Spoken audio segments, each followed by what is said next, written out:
Oh, may dala akong pagkain na to dyan. Ano yan? Sopas. Yan. Ito, kahit anong ano pa Kanina lang yan. Nalimutan ko magdala dito ay. At wala akong lagayan ha. Hindi, bigyan mo sa kabila. Ay, bigyan mo na. Sopas yan eh. Yan mo. Hindi mo dumi. Nagkain na kayo? Kain na. Eh, ano yung bulang lang? Asiman. Yung kapmun, baga. Kapmun?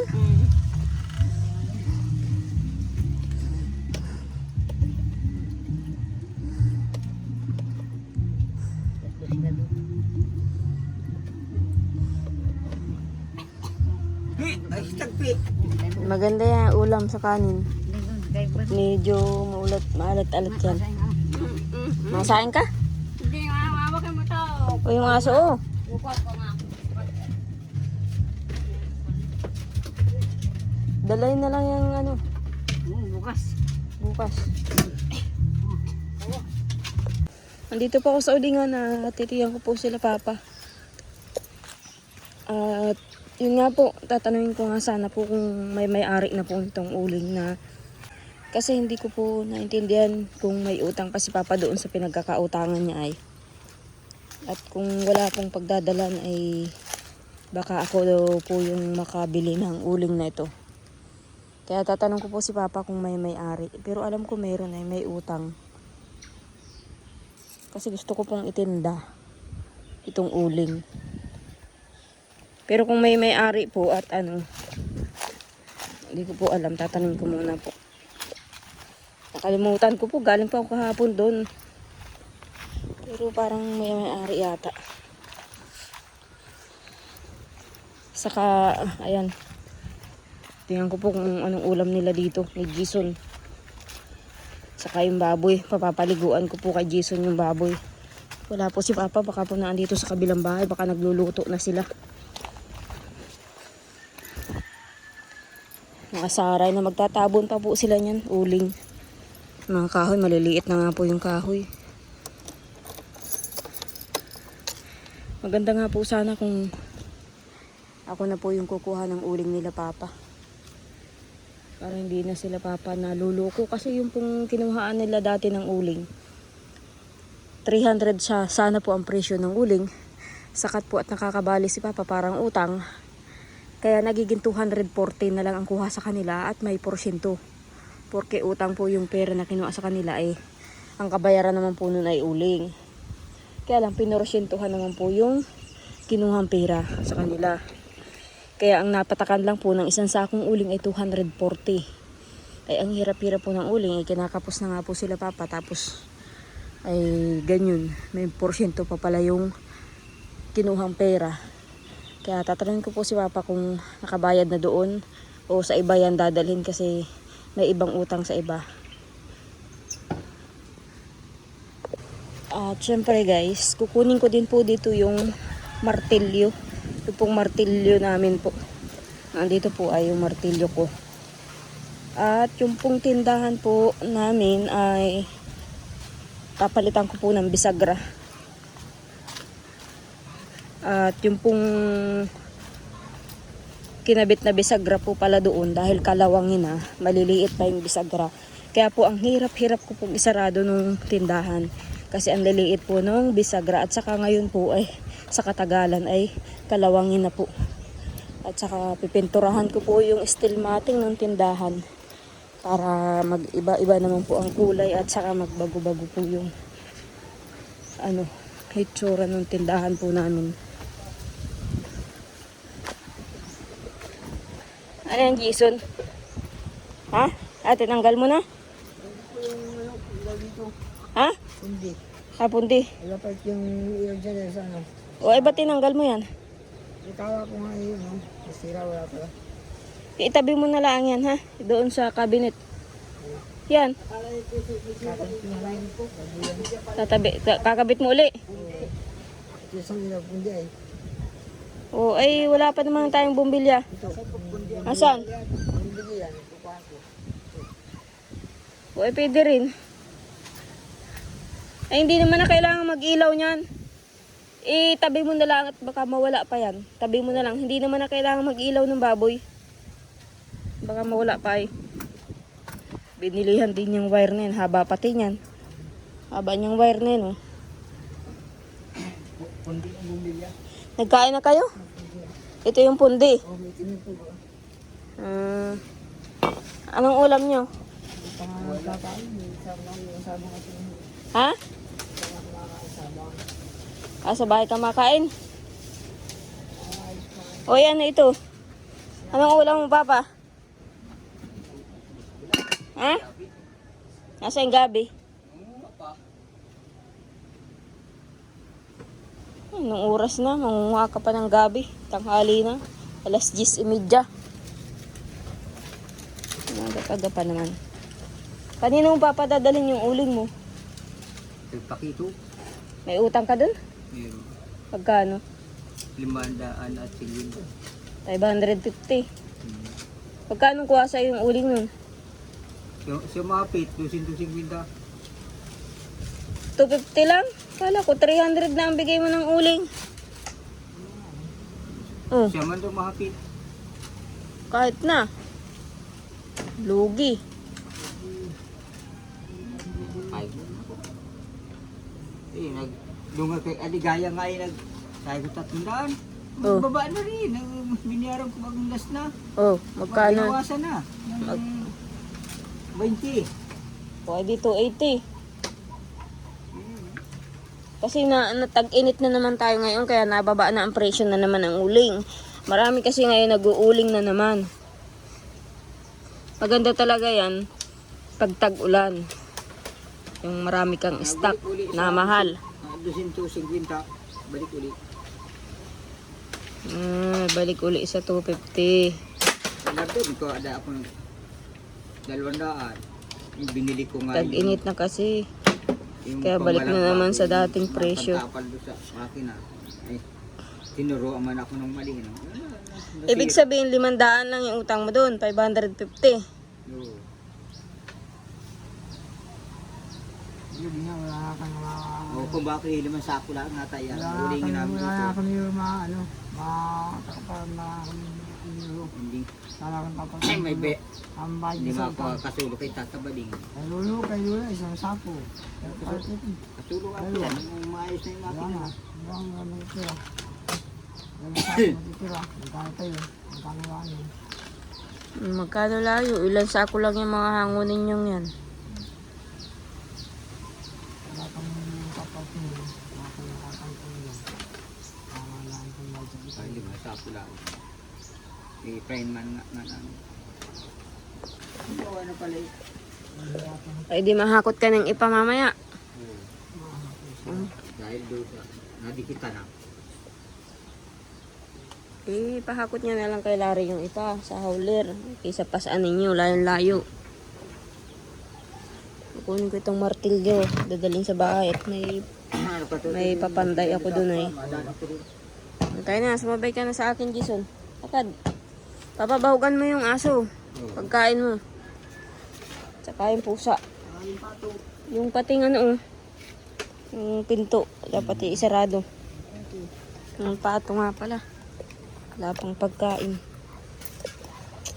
Ay, nga pala, walang bahog yung baboy. Pang ilang bahog na lang yung bahog dyan. Pinaliguan mo yung baboy ngayon, hindi? Ha? Pinaliguan mo na?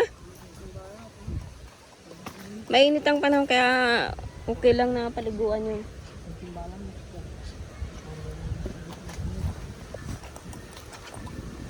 May pambahog pa mamayang hapon, wala na. Ha? Baka kakaunti na yun, baka hindi kasya. Hindi na pati nagpapagupit si Jason, oh. Haba na ng buhok.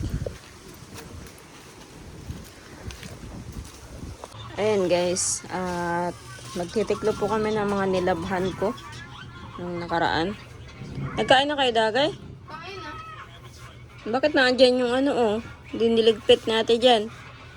Ayan, matiklop muna po kami ng damit. At syempre, meron na pong gumagawa na pinapipinturahan ko po yung steel matting doon po sa tindahan para kasi makalawang na po yung steel matting at saka yung bisagra po na pangsara doon sa tindahan. Malulugso na po kaya ano po mabukas. Kaya po madaling magbukas na, kumbaga po malalaglag na po yung pansara. Kaya papalitan po ng bisagra yung pansara po sa tindahan. Ayan, matiklop na muna po kami. Ayan guys, ito na po yung steel matting po ng tindahan po namin. Ayan, kalawangin na nga po. Ayan, tingnan niyo po, kapag nangangalawang na po yung steel matting, napupugpug po siya, parang naliit na po yung bakal, pero makapal pa po kasi malaking bakal naman po ito. Katulad po nito, steel matting, kalawangin na rin po ito. Tingnan po, pero okay naman po yan. Tulad po ito, ayan. Kung susobra nga po yung yung pintura, maaring ipintura ko po dito yung sobra po dito sa tindahan. Kung sobra lang, pero kung kulang, okay na po na ito lang ang mapinturahan.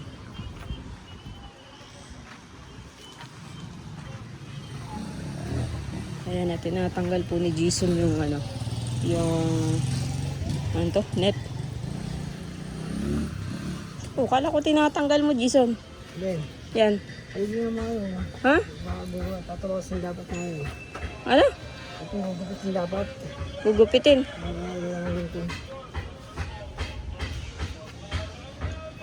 Hindi naman na kailangan tong na to. Pampadilim din kasi ito eh. Pampadilim. Maliliit po yung bisagra. Tingnan niyo po. Wala na pong tibay. Kaya pag isinasara ko po yung itong tindahan, nahihirapan po akong hilahin. Tingnan niyo po, ang dami na pong straw. Kasi nabagsak po. Nabagsak po itong Kaya nagpili po ako ng bisagra. Ayan guys, at ito na nga po, sinisimula na pong pinturahan. Ito pong sa may harap po ng tindahan po namin. Kasi gray po ang kulay po ng harap po ng tindahan namin sa labas. Ayan guys, at yan. Katulog na nga po si Jason at wala naman pong gawa si Jason. At si Papa po ay nagagayak pa po ng sako na gagawing hakutan po ng ipa para pantabon sa uling. Ayan guys, ito nga pong steel matting. Sinimulan po ni Jason na pinturahan. Ayan guys, voice over muna po kasi nga po nagpapatugtog po si Dagay dun sa loob. Kaya baka po ako makapiright. Kaya voice over na lang po guys. Ayan, pinapakita ko lang po yung pagpipintura. Maraming salamat po kay Ate Bibi dun po sa mag-asawa at sila po ang nagbigay po ng pampintura po at pambili po ng bisagra po namin na ilalagay ko po dyan sa tindahan. Maraming salamat po Ate Bibi sa binigay nyo po. Ayan guys, at dito naman po tayo sa loob. Ay, yung kutsyon ko pala nasa taas. Kumain ka na? Ikaw Ate Jen, kumain ka na? Ha? Jason, kumain ka na? Hindi pa daw. Kumain ka na? Yung ulo po baga doon, yung tira. Ay, buti. Ano yun? Ha? Ano yun? Buti? Ayan guys, at hindi pa nga po ako nakakapaglinis dito. At ayan po yung aking mga dating may pinaglagyan. Saka yung lagayan ng isda yan. Cooler. Tira na nga yun. Ayan. Dalawa po yung cooler kung yun nasa labas po yung isa. Ayan. At pinipinturahan na po yung steel matting muna. Diyan muna po sa labas. Tapos sunod po dito sa loob. Kulay puti naman po dito sa loob. Anong ida? Dito. Yan lang naman po.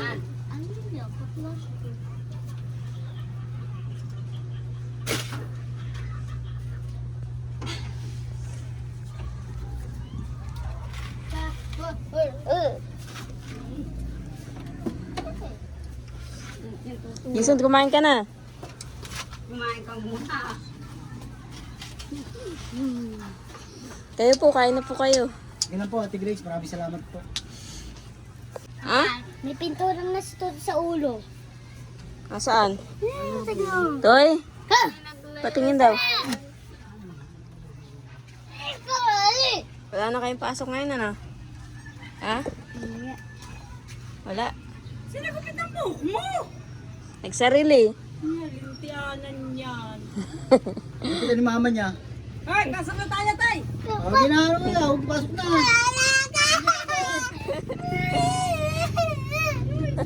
Ay, ate Grace! Ah. Ano daw? Pwede makaroon ng sapatos sa rubber shoes ni Dagay kung may itim.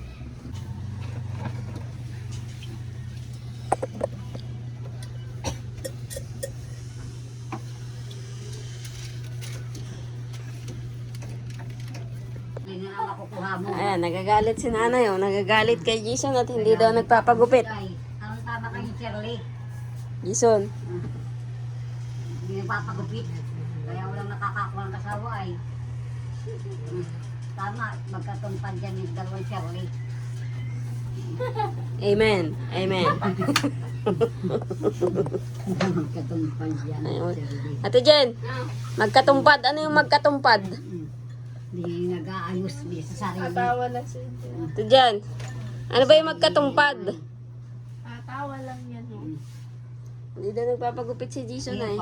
Tiyan mo yung buko. Pangit na pangit kaya wala. Hindi makapakuhay ng asawa. Ayun guys, at gray na po ang kulay ng steel matting at saka po dito sa labas. Gray. Pero sa loob po, kulay puti. Kaso nga lang ay hindi pa po tapos pinturahan. Hapon na po kasi. Kaya bukas na lang po itutuloy. Ayan. Ano mo Jason, iligpit mo. Ligpit mo muna doon sa tabi. At baka paglandian ng mga kabataan ay mawala. Ayusin mo. Yan. Ito pa Jason. Yan. Ay, malambot pa pala ito. Sige, sandal mo na lang yan.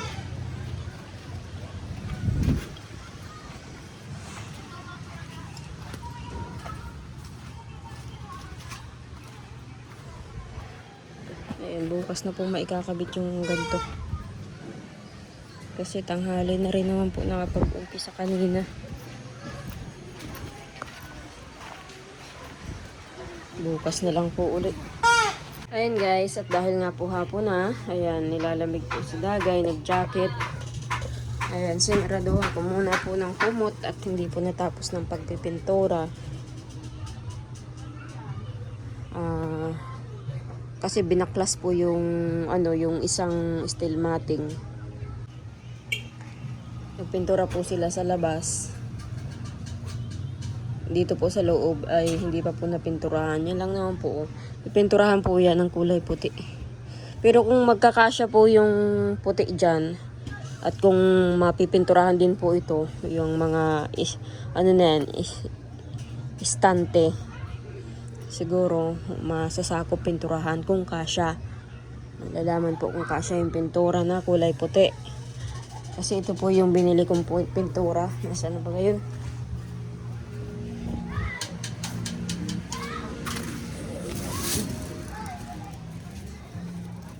Ayan guys. Ito po yung kulay puti na pintura. Kaya kung magkakasya po, pati istante, pero tansya ko baka hindi magkasya. Kung ano lang po yung mapinturahan dito po. Banda rito. Tas hindi pa po nakabit yung mga bisagra para sa lang po, parang pantabing nitong tindahan, yung mga tinanggal po kanina. Ayan, dahil po na saing na naman. Ang ulam natin, yan pala si Jason nasa labas. Nagpapagupit. May ginagpapagupit pala. Ayan guys, at dahil nga po punahan ng ulam natin Dagay, maraming salamat po pala kay Ate Bibi doon po sa mag-asawa na nagbigay po ng pangpintura po dito sa tindahan, saka pambili pong bisagra. Ayan guys, at sila po yung nagbigay. Sila Ate Bibi. At yan, mag-asawa po sila. Maraming salamat po sa inyong mag-asawa. At na pinturahan po yung pero hindi pa po tapos kasi nandito pa po yung ibang pintura. Pipinturahan po yan bukas. Ayan guys, maraming salamat po. At syempre sa lahat din po ng sponsor po ni Dagay, maraming pong salamat po sa inyo. Ngayon po, dahil magabi na naman, bilhin na lang tayo ng ulam. Anong maulam? Anong ulam? Hindi ko alam. Mamaya atingin ako sa palengke.